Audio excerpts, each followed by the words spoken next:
İyunun 1-də Ukrayna Silahlı Qüvvələri Rusiyada hərbi təyyarələrin məhvi üçün xüsusi əməliyyat keçirib. Artıq 40-dan çox təyyarə vurulub. Bu barədə Ukrayna mediası hərbi mənbələrə istinadən məlumat yayıb.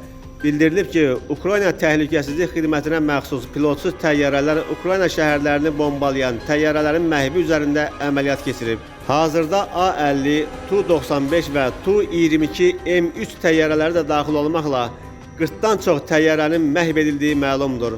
İlkin olaraq Rusiyanın hərbi bombardımançı təyyarələrinə 2 milyard dollardan çox ziyan dəyib deyə məlumatda vurğulanıb. Bu arada Ukrayna tərəfi Rusiyanın bir sıra vilayətlərindəki strateji aviasiya aerodromlarına hücum edən pilotsuz uçuş aparatlarının fotolarını da yayıb. Pautina adı verilən əməliyyatın il yarımı hazırlandığı, əvvəlcə FPV kamikaze dronlarının, sonra isə mobil taxta konteynerlərin Rusiyaya gətirildiyi bildirilib.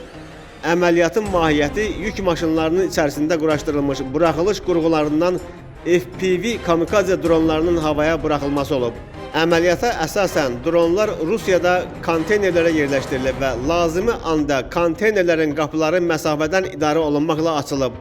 Beləliklə, dronlar havaya buraxılıb. Dron zərbələri Ukrayna ərazisindən deyil, hərbi obyektlərə yaxın məsafədə park edilən yük avtomobilində Sputnik vasitəsilə idarə olunaraq həyata keçirilib. Qeyd edək ki, bugün Ukrayna Rusiyanın Murmansk, Irkutsk, Ryazan və Ivanova vilayətlərindəki hərbi strateji aviasiya aerodromlarına dronlarla zərbələr indirib. Rusiya Müdafiə Nazirliyi hələlik bununla bağlı açıqlama verməyib, amma Murmansk vilayətinin qubernatoru Andrey Çibis regional dronların hücumunu təsdiqləyib. Murmansk vilayətinin ərazisinə düşmən dronları hücum etdi. Hava hücumundan müdafiə sistemi fəaliyyət göstərir deyə Murmansk vilayətinin qubernatoru bildirib.